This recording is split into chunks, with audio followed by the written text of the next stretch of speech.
Hello, everyone, and welcome to Desu. Desu. Desu. Desu. You would say Desu. Too much Desu. Yeah, there we go. Anyways, hello, everybody, and I would like to welcome my good friend, Silverquill. Hello, Mr. Quill. Hello, all you fine peoples of the interwebs. I hope you're ready, because this week we are talking about an anime. Boy. Oh, okay, when do we not? You don't sound enthusiastic about this one. I am not. I hate this anime so much. Oh, good lord. By far, this is probably my least favorite anime, but... I can feed you. I can taste your hate. Feed me your rage. Feed me, Seymour. Good lord. Anyways, but yeah, no, I am not looking forward to this anime. How about you, Lamplight? I kind of am, actually. This is one anime that's like, on the surface, it's like, oh, really this? But then you look at it, it's like, wait, there's a lot more to this than I thought. Oh, good. Okay, how about you, Sammy? I'm looking forward to this, especially since this is a childhood favorite. Oh, joy. Oh, why don't you introduce the anime this week? Say, This month, La, Moon. Yes, this week we are in fact talking about Sailor Moon, okay, I admit I've seen at least a little bit of it. It's still as bad as I pretty much remember. But anyways, Sammy, why don't you take the first part? You mean the information on the series? That part? Yes, please. Yes, please. Okay. Or background. That's right. Lord have mercy. Alright, Sailor Moon, which was translated from Baishoujo Senshi Sailor Moon to Pretty Soldier Sailor Moon and later Pretty Guardian Soldier Sailor Moon, is a Japanese shoujo manga series written and illustrated by Naoko Takeuchi. It was originally serialized in Nakayoshi from 1991 to 1997. The 52 individual chapters were then published into 18 tankobon volumes.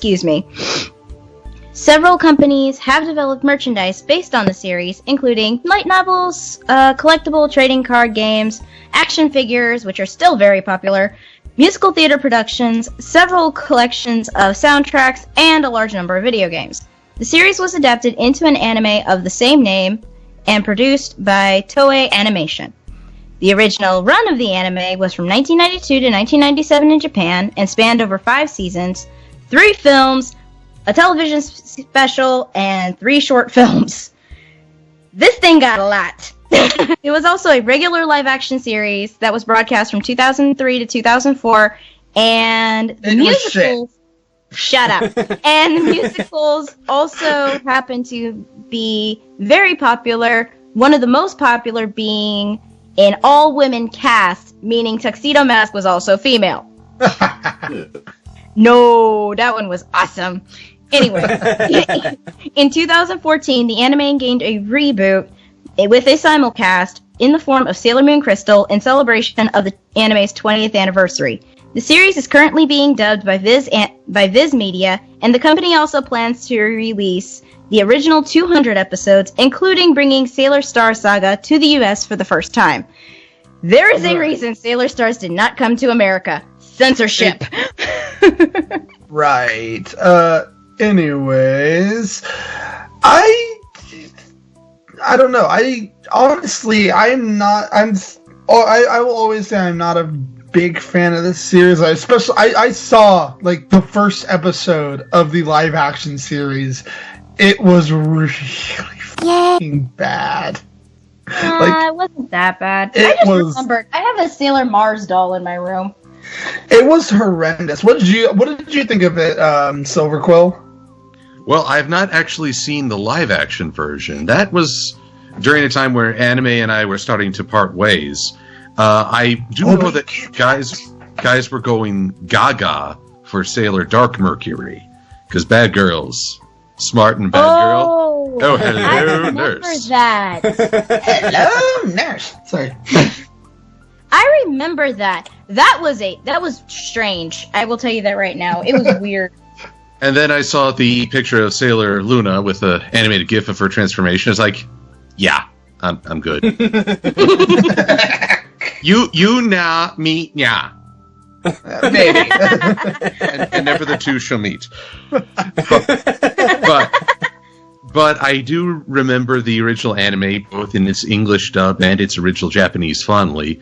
It was, quote-unquote, a gateway anime for me. I need my fix, man. Just hook it up to my veins. That's Sailor Luna? Oh, Lord. And the Sailor Crystal, while I enjoy it, nostalgia and comedy are winning out. Though I guess I'll get into that in more detail as we get there. I'm trying to remember. Wasn't this anime supposed to be like Dragon Ball Z, but for girls? Actually, no. No. It was supposed to be like that's what it was trying to go up against. I was reading up on that for this one. The creator actually said he wanted to make a Power Rangers thing, except it was a female cast with different kind of command chain, like where you get the orders from, and this was basically inspired from the Sentai kind of things. Right. I mean, yeah, that makes sense. So it is Power Rangers, but for girls. Well, and the thing is also, ever since it came out, a lot of people use it as a feminist thing because they're powerful women, but they're also wearing girly stuff. So it's like, yeah, more power to females. I'm like, it's just a good anime. They're also 14. Yeah, let's not I love that.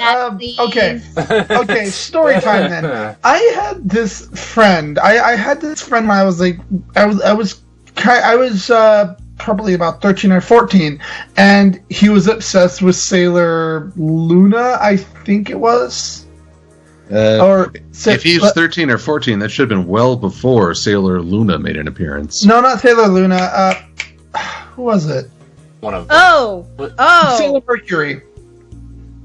Either Sailor Mercury or Sailor Moon. I can't remember which one. Probably Sailor Moon. But anyways, he had this crush on Sailor Moon, and we were all young and stupid. But I decided just to be a jerk, and I burst bubbles telling him the chick's 14, and he went wide-eyed. That's it. Well, okay, answer me truthfully. When was the last time an anime character physically reflected their age? Never. Good point. Ooh, wait a minute. Let me see. I can figure this one out. Yeah, it's hard actually, I'm kind of cheating. I'm kind of looking at my posters going, which one actually looks their age? Ciel from Black Butler.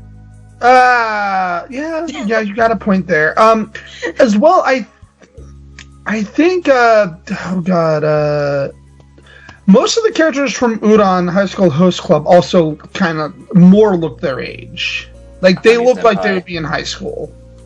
Yeah, with Honey less than Senpai is the exception to the rule. What were you saying, Silver? Okay, how many of these characters have less than 2%, have 2% or more body fat on them? There's another question for you. Oh, yeah. Yeah. That one is gonna... As a girl, as the female here, let me level it for you. That was not my body. Like, I did not want to be their body type. I just wanted to be as cool as them. I wanted the powers. I didn't care about anything else. Right. When you are a kid, you don't care. No, you don't. Anyways, hey, alright, so, Silverquill, why don't you talk about the plots? Or what little there is. The plot. All right. Well, it depends on which country you're in, because the plot changes just a little between nations. I'm going to say American one. Exponentially. Well, let's start with Japan, where high school student Usagi Tsukino is basically a loud crybaby high schooler. She's not very bright. She's not very coordinated. Basically, she's got nothing really going for her until she rescues a cat from a bunch of bullies. She discovers that this cat has a crescent mark on its forehead, and later that day reveals that it can talk. After being properly freaked out, the cat gives her a transformation brooch, which allows her to transform into the guardian of the world, Sailor Moon, who is then she is then tasked with defending the Earth against various sets of villains, each season being a new threat that comes in, requiring both a power-up, new transformation sequences, and, of course, merchandising. Aren't they all essentially the same villain, though? They all, within the anime, they follow very similar modus operandi. So then they're all the same villain. The motives and the gimmicks are different, and some of them have a far greater emotional impact. Much the same way as people say there are only 7 stories in the world, you get different representations with different quality. Yeah, I suppose I could see what you mean. But so essentially, it follows again, going back to Power Rangers, it follows the Power Rangers line of logic: is if we cannot beat this person, we upgrade. Everyone gets an upgrade, or we introduce, upgrading. Or we introduce new characters. At first, the crew of Sailor Moon and her Senshi is 3: Mercury, Mars, and Moon. Expands to 4, and then 5 with Jupiter and Venus. And then about halfway through the franchise, they start introducing the outer planets, including the poorly named Sailor Uranus, who, no 13 to 16-year-old could say without giggling. And then there's this. Then there's the also kind of sad tale of Sailor Pluto. Yeah, she's not allowed to be in the club anymore. Nope. You were kicked out. Still in the club. I refuse to believe. Now, when the story no longer a planet. Now, when the story hit America, they had to do some dubbing changes. Obviously, names Usagi became Serena, and so on and so forth. Funny enough, only Ami and Ray made it through unscathed. But then again, by the way, silverquill, do you want to know something funny? Actually, never mind. I'll bring it up later. Continue. And let's see here. The Dark Moon, the Dark Kingdom, rather. The Dark Kingdom, their first set of opponents were no longer rebels from an ancient world. They were an evil alternate dimension. Because for some reason, dehumanizing the enemy made it better when you blew them up. Right, because that's how it always goes. Sorry. Put that in there. Wow, okay. Sorry, no. I'm down. Oh, yeah. I need to laugh. This anime is just sad, so I need to laugh. Thank you. Well, no, I understand, dehumanizing the enemy is a thing that, especially in kids' shows or younger shows, it's you can't kill another, it's too vague if it's not a human versus a human. Let's make them a monster thing with horribly obvious goals. There we go, now we can do it. It's no, it's not that easy. I think that... Oh, sorry, go ahead. Now, despite Shark's venom, I think there were some events that had a very emotional impact and some very memorable characters. So while the villains followed a similar mode, not all of them were memorable. Some of them stood out far more than others, and their treatment. And over the course of events, we also learn more about Sailor Moon's past and her future, as she is the reincarnation of a moon princess. The name Princess Serenity comes from mythology, as does her lover Endymion. And of course, because this is pretty much every tween girl fantasy, she will grow up to become ruler of the world and everyone will love her. Are you sure this is not a feminist anime? We will love her. Don't ask questions. Are you Silverquill, are you positive this is not a feminist anime? Depends on how you define feminism. Oh God, let's not. Yeah, let's not, please. Yeah, you got a point there. That can get into a very messy conversation, and we're not going to go there. No. Here's the thing. A fun story will appeal to a large audience. It will not grab everyone, but good storytelling is not gender specific. No, it isn't. That's true.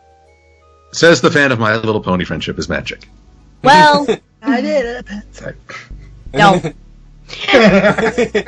They get enough attention. Hasbro gets enough attention as it is. That's why I stopped. Wait, Sailor Saturn? What? Yes. There was the Sailor Saturn. She was the kamikaze senshi. Anyways, so Silverquill, continue then. Well, that's the long and the short of it. Depends on which villains you want to talk about in depth. Depends on which season you want to talk about.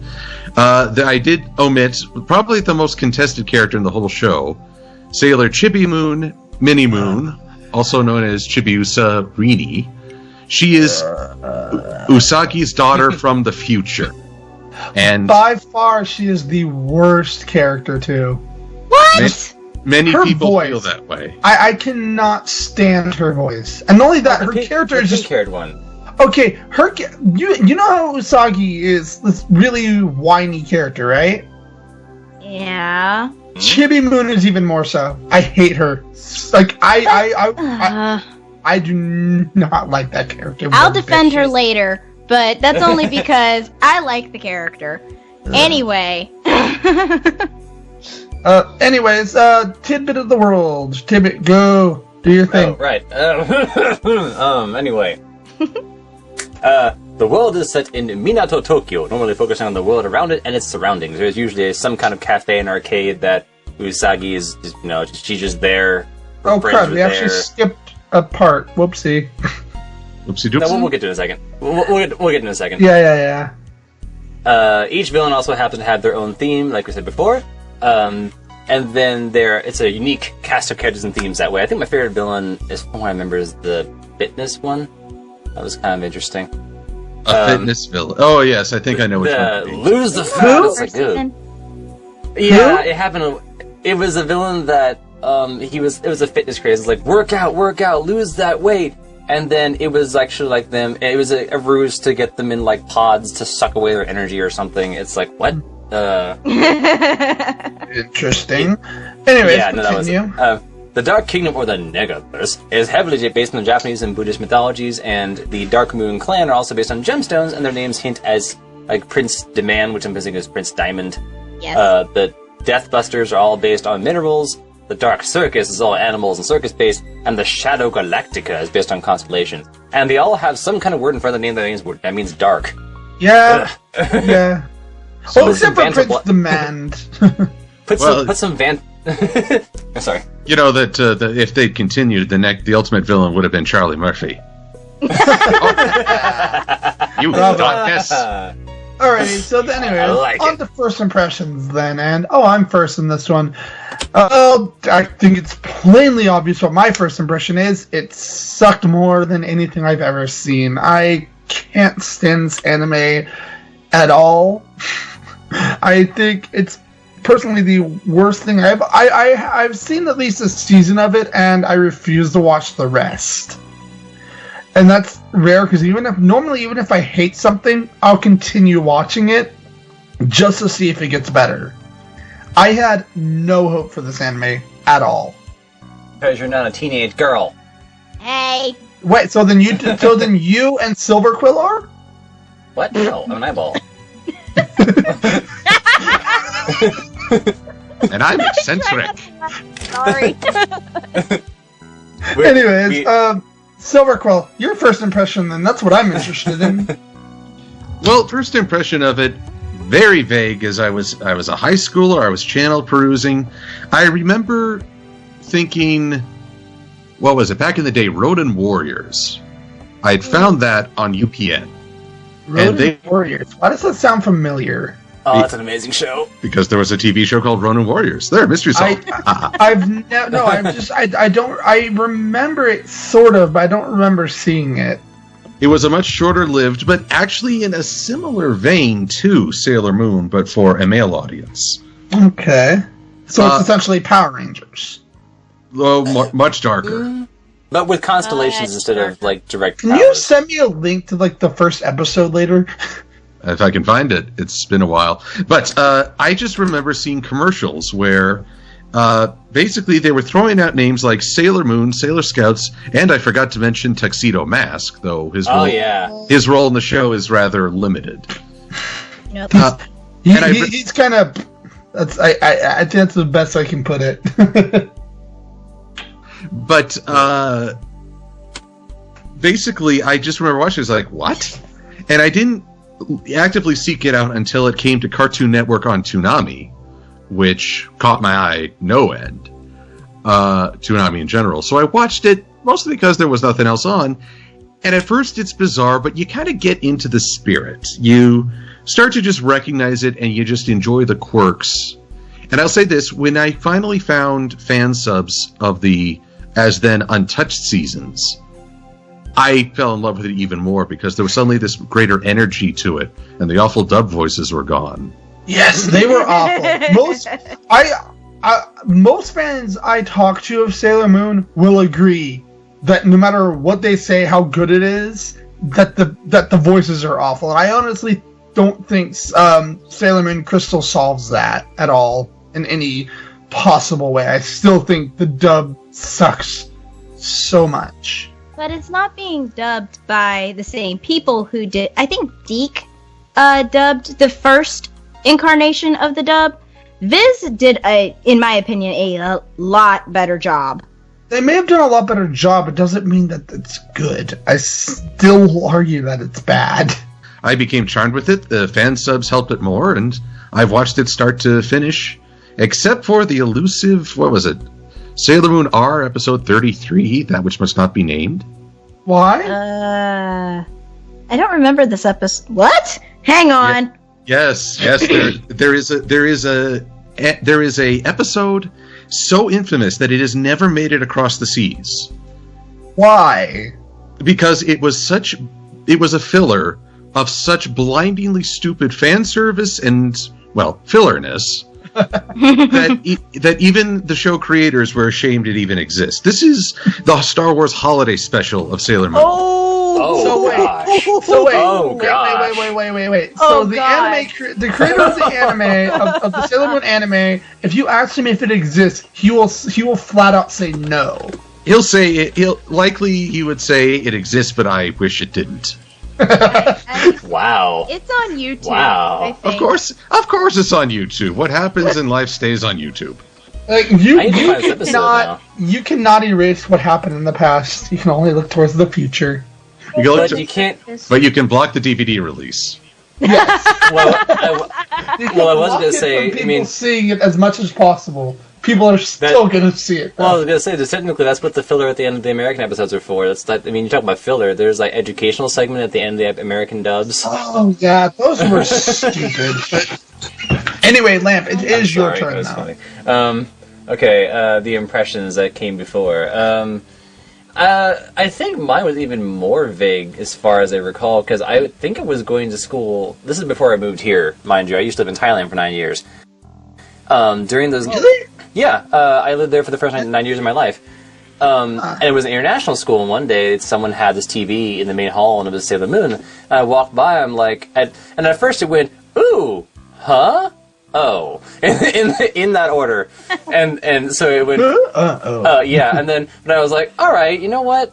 Let's try this. And then I at some point later I watched, like, it was a year later after that. I remembered that scene. I was like, what is it called? Sailor Moon. Okay, let's watch it. And then I didn't hate it. I just didn't get into it. Like, I tried, and I liked it though. I liked the idea because like, oh, it's transformations. It's cool, yeah. And then it was all female cast, which being a young boy at the time, it's like, oh, okay, I'll watch it for that reason. Just chicks. Yeah, basically. But then after watching that for a bit, I'm like, I think I just stopped watching it because I don't remember finishing a series. I just kind of wandered off and was like, wait, where did I stop with this? Like midway episode season 1? I don't know. So I liked it. I never got into it, but then I never escaped the mentions of fan art and everything else. So it never left. Well, it never you left. Can't. No. You can't escape fan art. That's the one thing that will always be there. Yeah, Sailor Moon's everywhere. Even if you don't want, I mean, there's so much stuff that's from Sailor Moon by now. It's like I couldn't forget about it. Nope. Okay, Sammy, your turn. Okay. God bless. My first impression, I think, was when I first saw it on Toonami. I don't remember, but I do remember like falling absolutely in love with it because when you're in middle school and you are a Power Rangers kind of person, Power Rangers, Beetleborgs, anything around that area, you're like, oh, cool, this is kind of like that. And then, then you realize, oh, this is all females. This is even better. And then you look at the costumes and you're like, cool, it's a skirt. But But honestly, my first impression was I really, really liked the series as a kid. Even went online and played the games that were related to it. And in all honesty, still like it. Even if you can't escape the magical girl genre that beamed from it, I still like it. Well, actually, there's a little clarification there. Sailor Moon is the poster girl of the magical girl genre, but she was not the originator. No, that is true. The originator came in 1956? I'm not entirely sure. I think it was Cutie Honey. Whenever I was doing the research, I did see that Sailor Moon is the poster child, but it was after Sailor Moon that the magical girl genre seemed to literally get a boost of poster children. So, or not a boost of poster children, wannabes that wanted to be Sailor Moon. Though I thought Madoka Magica was supposed to be the poster child of the magical girl genre. That is the deconstruction of the magical girl genre. It's the Dark Knight Returns of magical girls. Oh god, that anime gave me so many feels. I mean, I saw a little bit of it. It didn't seem that good.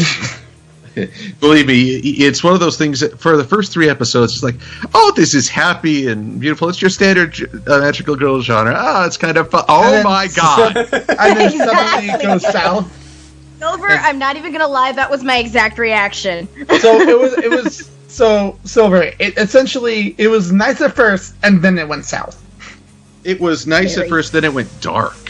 South implies it went down in quality. Though I'm not one who actively seeks out entertainment that makes me sad, and yet I watch Game of Thrones. Go figure. Chaos is a ladder. But I will say there is no denying the drama and that sense of powerlessness that comes as you witness these events unfold. And I quote SF Debris, Bunny Cat's a jerk. Really? Oh, God. Oh. Anyways. But here I am, talking about Madoka Magica. Madoka Magica. Whatever. Anyways. Hey, Silvercrawl, why don't you start with your favorite character? That is easily Ami Mizuno / Sailor Mercury. Okay, why? She's always been my favorite. Well, on the superficial level, blue has always been my favorite color, which made me instantly predisposed. But she's superficial. She's also the most intelligent, the most socially awkward, the one who's usually pointing out the absurdities of the group, and yet getting swept along. And sometimes even embarrassed that she wants to tag along as well. To make a very bad metaphor, she is the Twilight. So she is the smart one. She's the Twilight Fluttershy hybrid. Oh god. So she is the smart one. She really is. I'm Very sorry. smart. The metaphor's there. And I know this sounds weird, but even the fact she has short hair makes her stand out. That's true. Everyone else has long ponytails, bangs, pigtails, or just flowing long hair. Only Sailor Mercury and later Sailor Uranus have short hair. Good point. You're right. I never thought about that. She rocks that short hair. She makes it look good, and when she blushes furiously, it just compliments the blue. Lovely. Anyways, Lamplight, it's your turn. This is a long time ago. I didn't watch a lot of it, so I think my favorite character was actually the cat, specifically the male one. Artemis, because he, unlike the female cat was, I forgot her name as well, I'm sorry. Luna. He wasn't as gentle with his advice.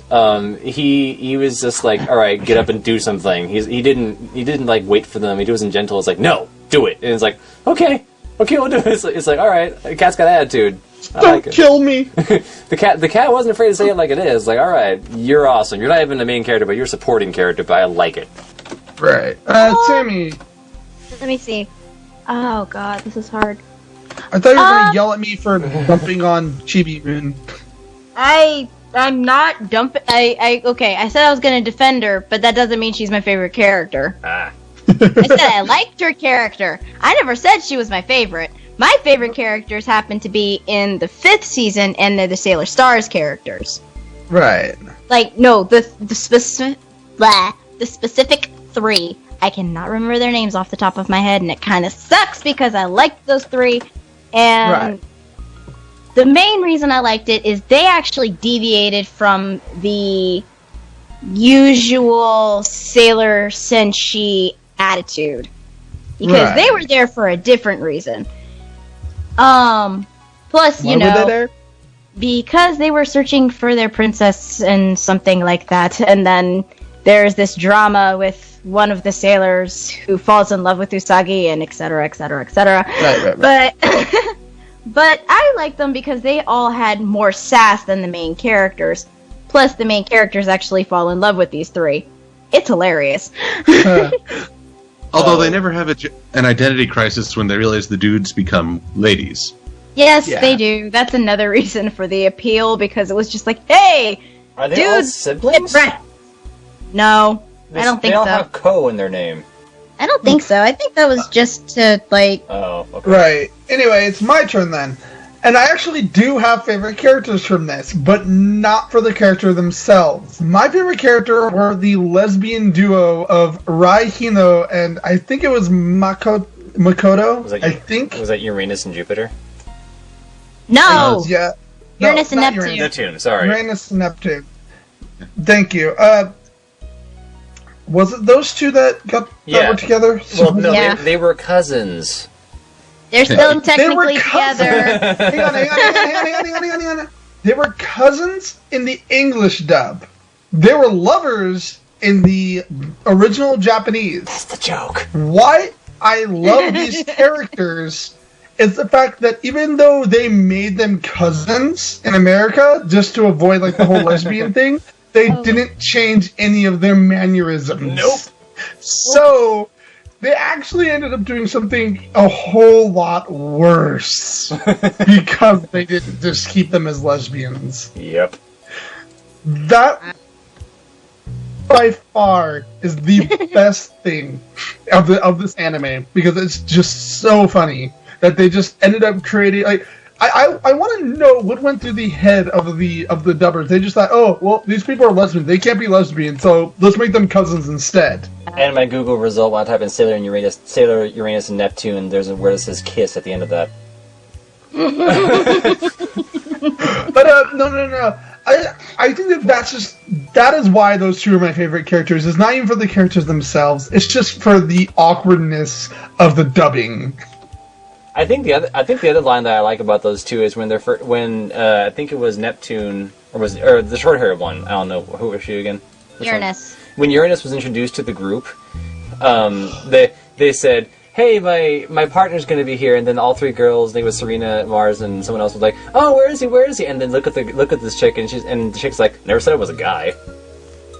That's because up until then she'd been wearing a very thick high school uniform jacket, which covered up her chest.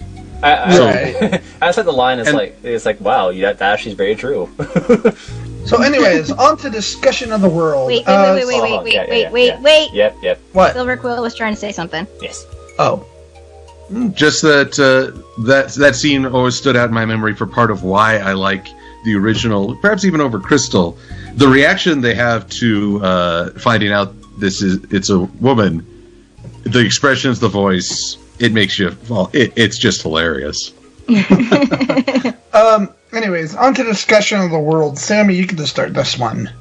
Well, there's not really much to discuss since, Lamp pretty much covered most of it. But if we want to discuss anything, let's discuss the villains and their types. I will start with the Negaverse. Because, Lord have mercy, these guys are twisted.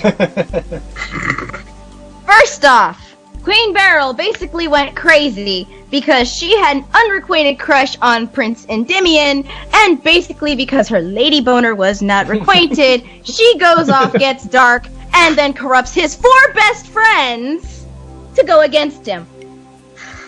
That is literally the whole Dark Kingdom right there. And then you find out in a past life that the 4 kings and the 4 original Senshi that actually guard Sailor Moon all were lovers. Uh-oh. Oh my. Uh-huh. Oh. Oh my! I tell you right now, that one is one of the most twisted things I had ever read and went, dang, they never covered Actually, that in the anime. Silverquill.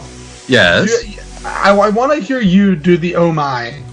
Oh my. I love it.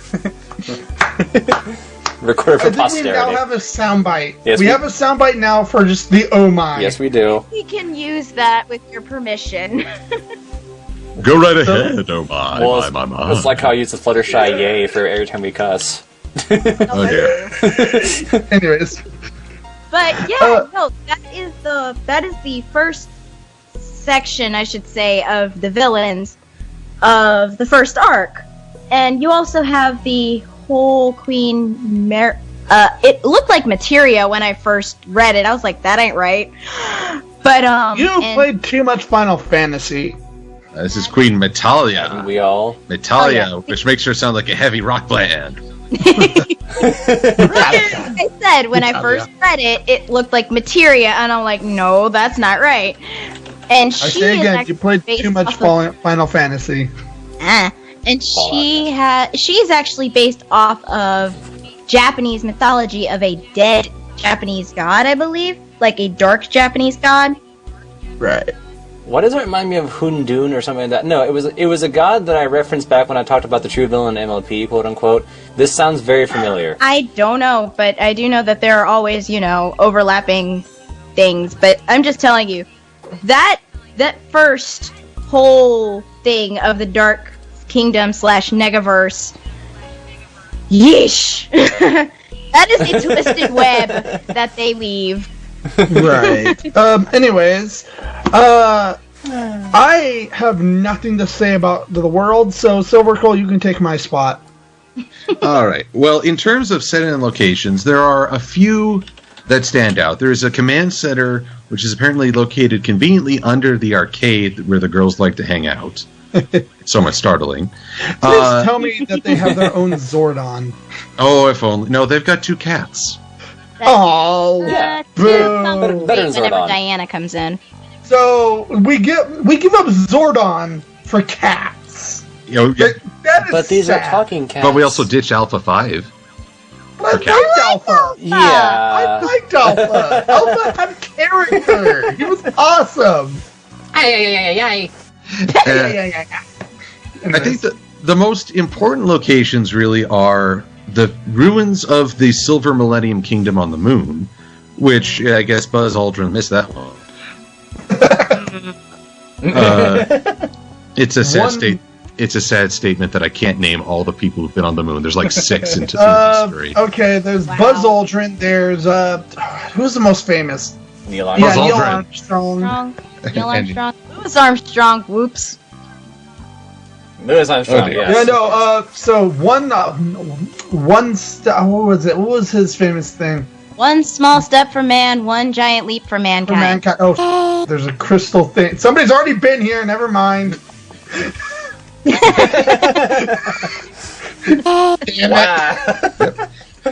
Whoa. Okay, anyway. The second most important location is where we're headed to, Crystal Tokyo, which is the future city in which Queen Serenity, Neo Queen Serenity, will reign. That's their future. That's what they're all but guaranteed towards now. Right. And it's funny they introduced that in the second season, because now that's at least 3 seasons where you know what the inevitable outcome is, provided they win the day. And of course they're gonna win the day. They're the heroes. Well, they are, Yes, don't mean. They're but they're They're still the heroes, but they're idiots. well, they're still the menace. In in the season 5 opening arc, they were on such the brink of defeat that Sailor Chibi Moon actually faded out of existence. Yep. Oh. So if that ain't that is very dark. if you're about to say you guys are about to lose, there's your signal. Yeah. By the So way, you no longer Serena, have there a goes child your in the daughter. future. Righty then. Oh, that's Let's like, how about Wow. you? What is your favorite? What is your favorite part of the world? I sadly don't have a lot about that one. Like I said, well, because A, I didn't have much experience or exposure to the series, but B, nothing stood out beyond here's somewhere in Tokyo, get to where the evil is. And it's like, yep.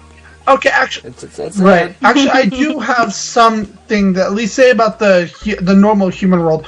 I like the fact that it's just Japan. It actually shows more of the Japanese culture than probably a lot of other animes I could think of. That is true. I didn't think about that because like modern Japanese culture. Because Inuyasha didn't have it was somewhere in Tokyo, but we didn't know like how or where. But this one actually says this is Japan. I think we know for a fact that Sailor Moon is set in Tokyo. Correct? Yeah. Yes, that's we do. definitely true.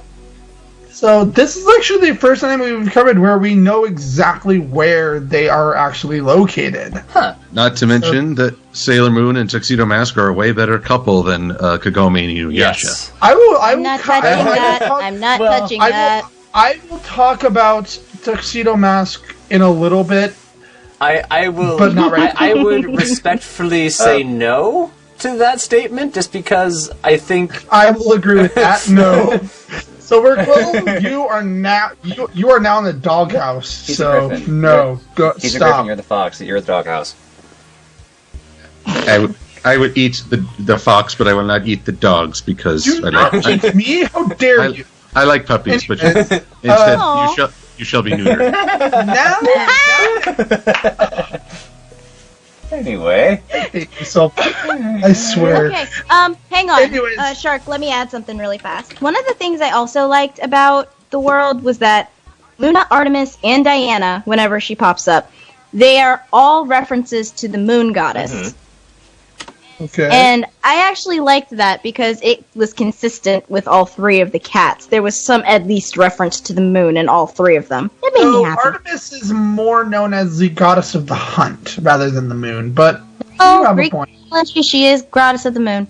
She is, no, that is true, but she's more known as the goddess of the hunt. And that keeps it in, Anyways. that keeps in triplicity with the European lore that I read because I read about Wicca, and that's basically a triple goddess. Wow. But anyways, now we get the honor of finding the Inksy pants in this series. Any takers? Does it have to be main characters? Like, not villains? It could be villains, or could it be, like... Villains would be too easy. Well... What do you think, sir? Okay, Silverquill, what do you think? Who would you say is very angsty in this series that is not a villain? angsty. That is not a villain. That is not a villain. That would be too easy. How would you define angsty, however? Bella from Twilight. Sasuke. Oh, Sasuke. Uchiha from Sasuke, that Naruto. works. Okay, so I want to punch. Uchiha from Naruto. So you're saying who I want to punch in the Yes. face? Yes. Now, if we're talking about folks who carry a greater emotional burden, say Uranus and Neptune, in their introductory season, are not allies of the Senshi. They are pursuing their own agenda, somewhat And they just ruthlessly. happen to be helping them. When they align when convenient, but when goals are separate, they're not afraid to actually use force against the Senshi themselves. Okay. Including once they discover who Sailor Moon really is, they have no problem walking up to her and just physically shoving her down, taking her transformation brooch, and going off to do their mission, saying, "Don't get in our way." This is true. Yeah, that would about do it. And yet, in a season where the villains are targeting people with pure hearts, people who show passion and energy towards a goal, these two, that actually makes these two a targets because they are so willing to take on any burden that, despite their questionable actions, they are some of the purest hearted. But that doesn't make them any less angsty, does it? Well, I guess you can have a part of pure angst. Yes. But if you act like Bella or Sasuke, I'm going to punch you in the face. Oh, God. Anyways, punch. then I guess we can... Are we all in agreement that those two just get it this time around? I don't know. To be honest, there are a few others I could probably name, but at the same time, Silverquill's explanation kind of made it work. I don't... I was gonna say Serena. Only because, oh my god, she complains so much. But I think she... Well, complaining and being angsty are not exactly the same I think... thing. I know, but at the same time... Oh, who's the blonde-haired guy from Udon? I'm trying to remember his name. Tamaki. Tamaki?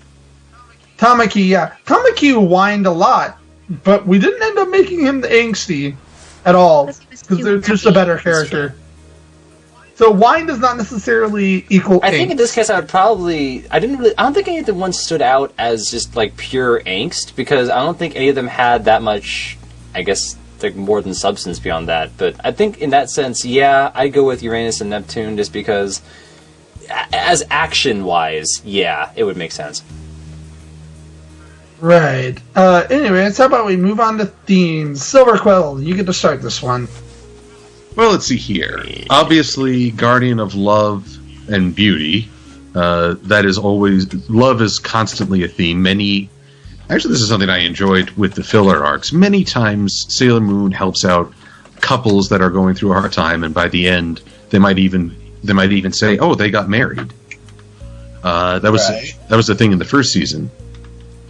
Okay, we're talking about villains. There's a theme. Many of these villains actually have reasons, or at least can be sympathetic villains. And as a guy who grew up watching Autobots versus Decepticons and G.I. Joe versus Cobra, where everyone was sort of arbitrarily good or bad, having a villain who was sympathetic at that time was pretty revolutionary for me. It was not a common thing, and nowadays people take it for granted, especially in anime. Good Lord, they love to harp on, you devote like 3 episodes to a villain's backstory. Thanks, Naruto. Well, actually, Naruto's another example of a villain with reason. I mean, Sasuke was sort of a villain, and he kind of had a reason for it. But then there's there are a million villains. I know Bleach. This is how I got my Bankai. I don't care. I'll tell you where you can put the Bankai. Yeah, that's how I feel about the series right now. I mean, I enjoy Bleach, honestly. I'm happy it ended, of course, but... It hasn't ended. No, dude, it's still going. The manga ended. No, the manga's still going. Wow. Oh, sorry, the manga's in its final arc. My bad. You could have fooled me. Well, I was good. It is. It's in its final... They are in the final arc, which I believe is the 1,000-Year War arc, if I remember correctly. Mary Joseph. It's the 1,000 words a page. Anyway, but here I am. I'm ribbing on Bleach and trying to talk about Sailor Moon. This was an early on thing. Now, granted, sometimes the villains would launch into the expository, or they try to be sympathetic at the 11th hour, which they'd monologue. They'd talk about how awful their lives were. Just like so, really, it's Power Rangers again. I got out of Power Rangers before they really started making their villains deep. It was evil Queen Rita, evil Lord Zed, evil Machine Empire, and that's as far as I go. I think Rita was the best villain in that, by far. You got out early. Okay, here's another thing not related to themes, maybe. I was in high school, and it's that age where you try to pretend you're an adult. Right. Yeah. Before you get old enough to realize how dumb that sounds. Adults. Who needs adults? So I got out kids shows, for heaven's sake. I got out of Power Rangers and Sailor Moon. Well, Sailor Moon hung around for a while longer, but I got out of Power Rangers early because I was just on the cusp of that age bracket. And to be honest, it was getting pretty silly heading into Turbo. But glad you got out. Oh, good Lord, Turbo. Because trust me, it started going downhill after Disney got its hands on it. Just be glad. I'm going to actually argue that and say it started going downhill once Nickelodeon got their hands on it. No. Yes. Anyway, back on track. Continue. Sorry. Well, back on themes. Here's a theme for life. Okay. Here's a theme for life. Just as you say... Just as you get older, you start trying to pretend you're an adult. when I was first getting into Sailor Moon, I thought, wait a minute, isn't this show aimed at girls? I'm watching a show aimed at girls. Okay. And if only you do how you looked now. well, maybe I wouldn't be a brony if not for Sailor Moon, because one, I eventually learned that other guys and some of my best friends liked the show, and we talked about it, we joked about it, and I started to feel less weird. I remember, however, being in a comic book shop, just checking out the latest X-Men covers and all that good stuff, and some kids saw Sailor Moon merchandise, like, oh, Sailor Moon, that show needs to die. And I didn't say anything, but I was just sort of being a paranoid, insecure teenager. And now here I am, watching My Little Pony, making videos about it, and thinking, don't let people define it. If you like something, and you're not hurting anyone, and it's not hurting you, do it anyways. Go for it. Stop letting other people define you. So there's probably the most important theme. And the last theme I can think of for Sailor Moon, which has become my least favorite theme in general, is Destiny. Yeah. You don't even need to explain that one. I think we get it. Well, No, it's if you want to explain it, come on now. Well, Destiny and no, the theme of Destiny has been overplayed, but mostly it's actually the romantic aspect that Sailor Moon is so assured that she's destined to be with Mamoru Chiba, Darien, or Tuxedo Mask. But you got to just realize after a while, don't take Destiny for granted. Stop telling kids that they've got a predetermined course. Let them work for it. Right. no So kidding. that's all I got to say on that. All right, Lamplight, your turn then. Let's see. Funnily enough, I actually never thought of the Destiny thing in relation to the show. I always thought it was like cute girls fight villain and therefore win. I thought it still is harkened today by like themes of friendship and companionship. Let's get together and defeat the evil. And usually it's through some kind of means of you understand the villain, or you find out something about it and you think it through. This one's like, no, love power, and just destroys evil with love. It's like, okay, that works in some cases, but if you're doing it with love the whole time, I don't know. I don't think that works very well. Well, Lamplight, I'm going to argue this. I'm going to argue that with... We watch a show where friendship is the answer to everything. And has been repeated theme since time immemorial. I wrote it anyway. But I still, besides companionship being the case, which is, I think it's a good message. It shows that you can still be together in this chaotic day and age as friends and fight things and do what you gotta do. Other than that, it was actually like adaptability, because every time a situation became new, you think they would have learned from the previous one and like became a little more. I guess the word is secure in their own what they are, but it's like every time they target a fad or something, it's like, oh, something new, let's go to this one. It's like, you learned from the last one, right? Why would you go for this kind of villain scheme when you've already had like 3 who did the same shallow move with different things? Like know what you like. Don't have to go for all the fads. Be secure in yourself. Right. That's a girl thing. Okay. Sammy, and then it's your turn for theme. I'm gonna pick up where Okay. Lamplight dropped off about Okay. the trying to. When you are, and I went through this, when you are a teenage girl, the world bombards you to want to look, act, and be a certain way. I saw that in Sailor Moon, and I appreciated it, and I appreciate it a little more now that I'm older.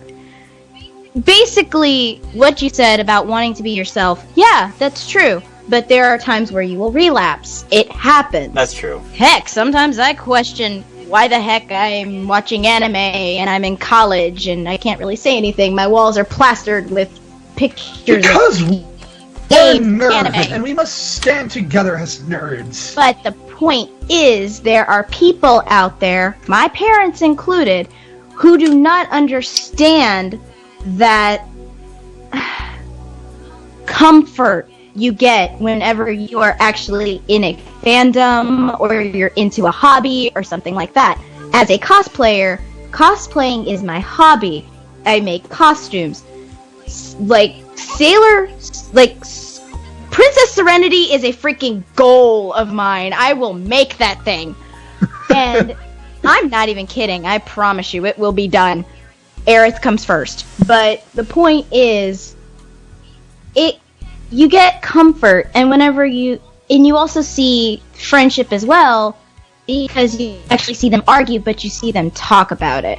They actually work their problems out, as friends should. Going back to MLP, a lot of overlap. If you think about it, MLP and Sailor Moon are very similar in that aspect, because especially you get around like season 4, where they got the special transforming powers of Sailor Moon. I have no qualms with it. They were awesome. The music is amazing. Anyway, I guess another theme that you could probably think of is trying to understand the other side, listening, being able to figure out what somebody's motivation is. Because you always see Serena trying to figure out why the villain, like in the sub, not the dub, but in the sub, you see her try to figure out their motivation, why they're doing something, and it's great because it teaches people to listen to the other side of the conflict. Even if they are against you, you have to listen to both sides and then form your own conclusion if it is right or if it's not. That's what I got from it. Right. All right. I suppose it's my turn. For me, I would actually say, and again, this is just from the little that I saw, and this might just be because it was like the beginning of the series. I enjoyed the theme of normalcy. They had all these powers, all these awesome powers, the power to transform, but they still were normal for the most part. I think that's probably the one thing I do enjoy, because even in Power Rangers, that's the series that this is based on. After they get their powers, they're kind of normal, but not really. I enjoy a series that gives the main characters these powers, but just keeps them as normal. Not a lot of series do that, actually, now that I think about it. No, they don't. What do you think, Silver? Do you know any other series that sort of does that? So it keeps people normal, so not the X-Men approach. Not the X-Men. Actually, no. Silver, you brought up a good point in our interview. It's sort of... Remember, you brought up the Flash before, and the giggle, how... He has all this power, but he's still, he's excited about it. Oh yeah, he's having fun with it. He loves it. But he's still normal. As normal as he can be. I mean, every hero tries to find the balance between having a normal life and unless you're power. Bruce Wayne. Unless you're Bruce Wayne, of course. And then, he doesn't have normal anything. He's rich. You can get away with murder if you're Bruce Wayne. But then I think of, even Peter Parker.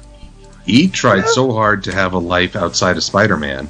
Yeah, that's a point. And then the Green Goblin came and decided he wanted to kill everything. Yeah. Yeah. Actually, I think the Green Goblin's probably one of my favorite villains ever, because he just ruins everything. Anyways, that's about the only theme I can think of. Anyways, on to personal feelings. Sammy. You. Personal feelings. Sorry. Personal feelings, I am still a huge fan. I enjoy watching the series for nostalgia reasons. Even the cringe-worthy stuff, I still appreciate it. In all honesty, I haven't really gotten to watch a lot of Crystal because school. That is a project I plan on trying to at least cover for summer. Right. I've seen the opening, and I've seen some of the transformations. I'm excited, but at the same time, I'm a little wary because I've heard very mixed reviews. Then again, I've always been one of those people who's like, people don't like this. I'm gonna check it out anyway. So, my personal feelings are, I still enjoy the series for its nostalgia. I still love it for the memories that it gave me. And I still enjoy the music. Especially the transformation music. For me, because I have no real personal feelings with this, I'm gonna give like a personal qualm, something that I absolutely cannot stand. Actually, from what I see, a lot of people can't stand. I do not like Tuxedo Mask. I think that He's he the is archetype. He is no. He is a damsel in distress. Even if he's a dude, he is a damsel in distress like 24/7. He's so hot. And I don't No, care. we are I not hate going it. there. I do not like that specific type of archetype because he does save the scouts at some points, but more often than not, he gets taken over by the main villain. He gets kidnapped for something, and the Sailor Scouts have to save him. I mean, I enjoy it. It's what's the right word? It's subverting the norm, which it would be normally like the woman would be the damsel in distress. The man has to come in and save her. Blah blah blah blah blah. But it gets to a point where it does become too much. Along with having the flimsiest disguise next to Clark Kent. Yes, there's that too. Why don't they know who he is right away? What the fuck? Are they? No, Silverquill. Legitimately answer my question. Are they that stupid? Anyway, well, you're asking this about Tuxedo Mask, who wears an actual top hat and mask. The Sailor Senshi are parading around with tiaras on their heads. Okay, Yeah. yes, That's the Sailor true. Senshi So, are. although- Yeah, but no. My question is, okay. Tuxedo Mask's human character, his actual name, whatever his name is, I don't really care all that much. No. Darian? Darian, thank you. Darian leaves, and they see him leave, and then Tuxedo Mask immediately comes in. I think it's the hair in the face. Nothing strikes them as, a little I bit think it's the odd. hair in the face shape that would give it away for me. It's like for me, the hair in the face is like, okay, I know that hair and face style, same as Clark Kent. The hair doesn't change, and that chiseled jaw doesn't change either. So it's like, but to be fair, no. I'm still asking. Hang Yeah, on. sorry. All right. What were you sorry. saying, Yeah, Silver, go ahead. Oh, go ahead, Silver. All right. I will quote Superman. Uh-huh. Because why not? In Batman Superman, the introduction of Supergirl, she sees a statue of Superman in the park, and she says, "No wonder people don't recognize you. This is how they see you." Even before Batman v Superman was going on about the Christ complex. This, basically, you don't see people because you don't want to see them. Oh, that's true. I suppose not, but I still have to ask if the characters are really that stupid. Well, no, I like that quote, Well, actually. here's the thing. No, I'm done. Well, here's the thing. At the very beginning of the series, hang on, Shark. At the very beginning of the series, Darian and Serena, I am just using the English names because they're right off the top of my head, they do not like each other. Oh, no. Like, Serena hates Darian at the very beginning of the series. So, why would somebody you hate be the person that you like? Oh, that's a Logic. good. Okay, yes, that's a good point. Ow. But if you hate somebody, you would notice it even more if they were right in front of you. Oh, that depends on the person.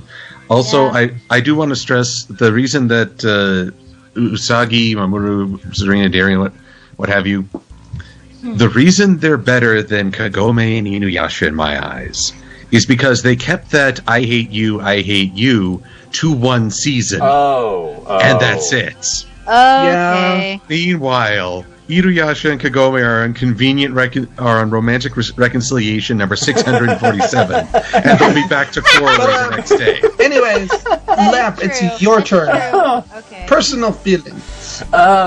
Actually, because I haven't had that much about it, it's still like, I hate to say like the last one, but it's still kind of like in the middle. I agree with what you're saying, but it didn't stick with me very well, and it's just, I mean, I like it, I appreciate the series for what it is, and the traction has gotten over time, like, dear lord, I respect it heavily, just never had a lot of feeling about it. It's like, it's there, I never got into it, but it's there. Same reaction I had with Game of Thrones and Walking Dead. I couldn't get into either of those, but I respect the show and all the work put into it. Yeah, they're there. Like, they're okay. They're the best thing in the world, but then that's the thing. Like, they're not just okay. They're great series because a lot has gone into them and all the work. It's like, it's an astounding amount of work. I just never personally got into it, but I had nothing against it. It's perfectly fine. Right. All right, Silverquill. How about you then? Personal feelings. I laugh at a lot of the slapstick throughout Sailor Moon, and that's something that keeps you sort of coming back. But the memories that stand out are some of the more intensive, dramatic ones. In particular, at the start of Sailor Stars, a returning villain from Season 4 nearly has them all defeated. She's actually stronger, has them all in her own realm. And it's that moment where Sailor Chibi Moon fades out of existence. She's so... things are that bad. And the voice actress for this lady did a phenomenal job in the Japanese, because it hasn't reached America. Just the rage building in her voice, the bitterness, and the way she is just wailing on the now reverted Usagi. She's no longer Sailor Moon. She's just wailing on her in blind fury. And it's not out of place in this show, but it's one of those rare tonal shifts that stands out in memory and really cements it as something that draws an emotional response from the audience. Right. That's funny, considering you don't like the series. No, I do not. Pass it off. Actually, strike that. I think one of my favorite moments, and it just comes from a sort of like a little picture I made. It's Luna just looking out, like they're in the arcade, and Luna looks up at Usagi, and I made this picture once because me and a friend of mine were talking about it. And I made this picture, and I just said, under the picture, I just wrote, "Can I have cookies, please?" That is what, I guess you could say that's my favorite moment, but I really hate this anime. Okay. That is about as close to a favorite moment as I'm gonna get. Oh, fair enough. Silverquill. Well, I've already listed my most dramatic moment, it seems. So, with best comedy moment, my favorite comedy moment is one that sets the original anime apart from Crystal. Crystal is very true to the manga. The characters are drawn more elegant, they're more composed, they're less human in a lot of ways. Mm-hmm. And though the most recent arc had them do a couple moments of silliness, it's not the same. What I'm thinking of is Sailor Moon S. Sailor Moon S, an episode where Chibi Moon makes her return and first appearance as a Senshi. Four of the girls are stalking Rei, trying to figure out what she's up to. And they follow her to a cafe. Rei tries to spot them, but they all hide behind the waitress, who is terrified of what's going on around her. And before too long, it is this pure slapstick moment where Rei is rotating around the waitress to spot them, and the other girls are rotating in turn like a sundial. And the waitress is going, "Ah!" And they're just watching this like, this is so silly and glorious. I love it. And it's that fun that keeps the original series still beloved in my memory, along with the dramatic moments. Right. Lamplight, then. It's all kind of a blur at this point, so I really wish I could name a couple moments, but I guess it's still the first time when she sees the talking cat, because that's kind of how most of us would act. Like, they really... It's like, oh my god, I've transformed, what the heck's going on? It's like, yeah, I think that too. Just off the top of my head, I wouldn't just be like, yeah, magic girl. It's like, oh my god, what just happened? It's just... so it's like, yep. It's like, I think that would be realistically how we would act in that situation. So yeah, probably because of realism, that's probably my most favorite moment. Yay. Right. Sammy. Let's see. I think my favorite moment is... It's in Sailor Stars, and... I think it's in Sailor Stars, and the girls are all trying to keep their identities hidden. Literally, they are going in and out. Something happened, and everybody has transformed at this point. But they're all trying to keep their identities hidden from each other. And people keep going out of the room to transform to make sure that no one knows, but then somebody comes back. And then somebody else goes out of the room, someone else comes back. And it's just like, geez, how have y'all not figured this out right now? Literally, you watch someone go out, another person goes out, another person comes in. I think at one point, Sailor Moon and Sailor Mars went out at the same time. And then Serena and Rei came back. And everyone's like, where's Sailor Moon and Sailor Mars? I'm like, really? Really? Okay. They're Japanese teenagers. Yeah, they have the Clark Kent, again, going back to Lamplight's idea, they have the Clark Kent syndrome where they just have to change one little thing, and then nobody will notice. One clarification on that. Sailor Mars, she spends most of her time dressed in a Shinto priestess robe. Oh, yeah. Yeah, okay, I'll give you that. So and then when she's transformed... She might have the most convincing disguise. It's like, dang girl, you got legs. Yeah, no, Silver, she might have the most convincing disguise, simply because she's a Shinto priestess. And that's it. But they still suffer from the Clark Kent syndrome. When Mars attacks.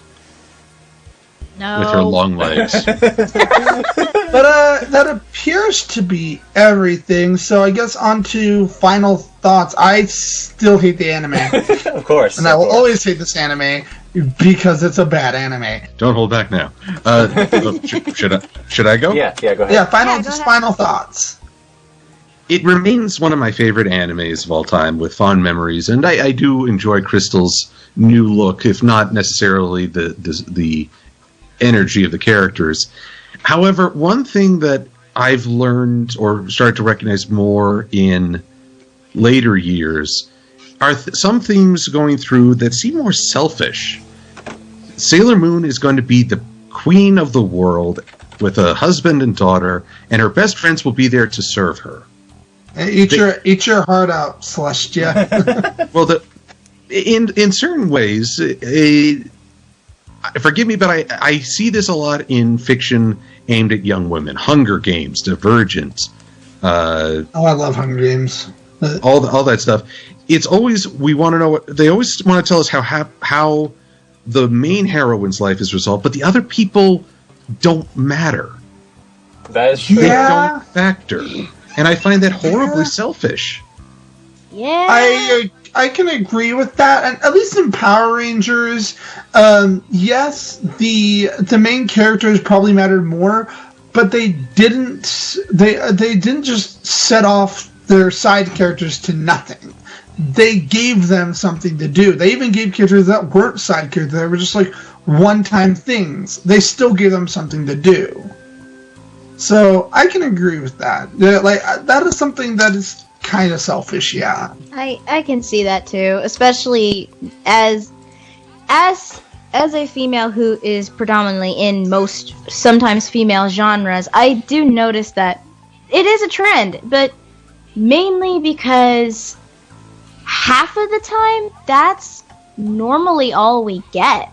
Because most stuff nowadays, if it's geared towards guys, is just like, yeah, you get, this is everything you get, plus, a woman. But if it's girls, it's, I want to rule the world. Every girl's dream is to be a princess sometimes. Point taken, but still, that is every girl in any media. I want to rule the world. Every girl's dream. Are you kidding me?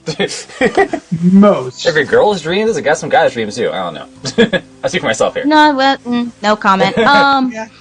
I'm gonna print that. But, if we want to do final thoughts, I don't know if Lamp has anything to say before I cut in. You're good. My final thoughts are, it's a good series if you give it a chance. Yes, as every 90s anime as there were, it has its cringy moments. Dragon Ball Z is better.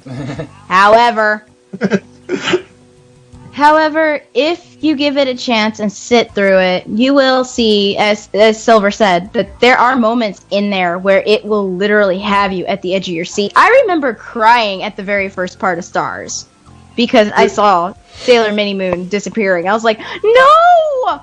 I feel like I would end up just hating it more if I continued. I didn't want that. Well, that's just me. I mean, I grew up with the series, so it's rose-colored glasses. I suppose, because it got me when I was like 11, 12, maybe 13. I can see what you mean. I grew up with Dragon Ball Z, and even I will admit, Dragon Ball Z has its moments where it's just really stupid fun. And I think one of the best moments from Dragon Ball Z, in my opinion, was silverquill. I don't know if you've seen Dragon Ball Z, but there was this episode where Piccolo and Goku had to learn how to drive a car. Oh, that filler. Yeah, that filler. It was one of the best fillers ever. It was so brilliant, and I loved it every moment. So yes, it's rose-colored glasses. I personally do not like Sailor Moon. I probably never will like Sailor Moon because I did not grow up with Sailor Moon. Because it's sensational. That was worse than your usual, but come on, man. Step up, Lamplight. Come on. Sorry. Anyways, Lamplights, how about your final thoughts then? I don't have much more to add than I already did with the I respect it but never got into it thing, so that's pretty much it. I mean, I'm sorry to say, I don't have much to say about it. Alrighty then, it seems that is the end. So, thank you all for watching. I think we have been Too Much Desu, and this is just some silver guy. We have been too much Desu. That's actually a really good sentence right there. We have been too much Desu. We have been Too Much Desu, and this is some silver guy. And thank you for watching Desu. Desu. Desu. Desu. Wow. Holy crap! Desu, way too much!